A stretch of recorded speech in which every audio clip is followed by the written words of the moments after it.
Ableton Live 12.3 has stem separation. At least on Windows, it only uses the CPU to do this. OpenVINO using the GPU is much faster, but I'm going to go over that as well. Like all current AI stem separation tools, there is degradation, but how much is the question?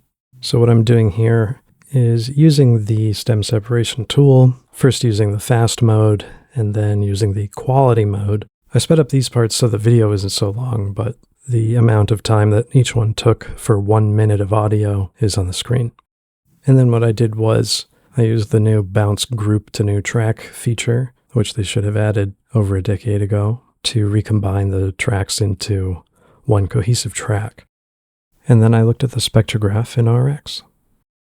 So what's interesting is that when we look at the original versus the high quality bounce, there's no visible difference. And then the high speed bounce has some degradation, but it's really not so bad.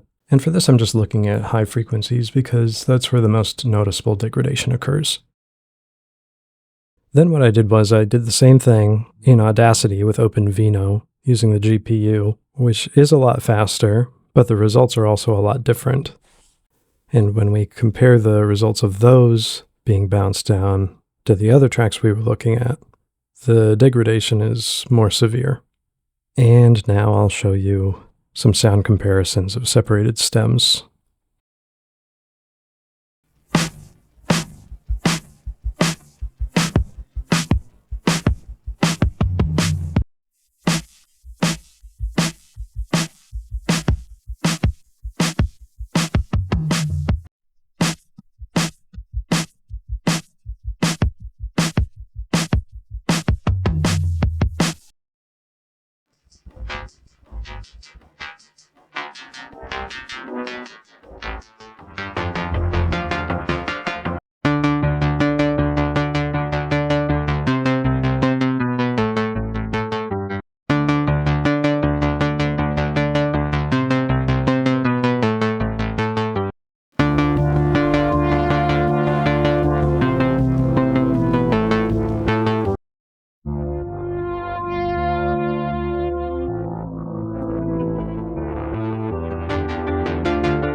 Listen.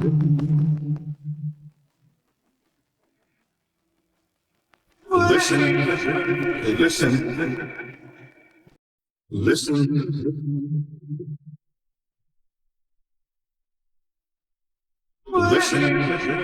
Listen. Listen. The people all listen. Listen. Listen. Listen, listen, the people all listen, listen. So I know this isn't the most comprehensive testing, but it should give you an idea of what each of these tools is capable of when compared to each other. If you were to use any of these tools to make something where quality wasn't the most important thing, or the separated stem you were using wasn't the main focus of the music, the loss in fidelity wouldn't be nearly as apparent as it is when you listen to these on their own. It's nice Ableton is using something more robust than OpenVINO, which is still a great tool, especially for noise removal. It's also free, so there's that.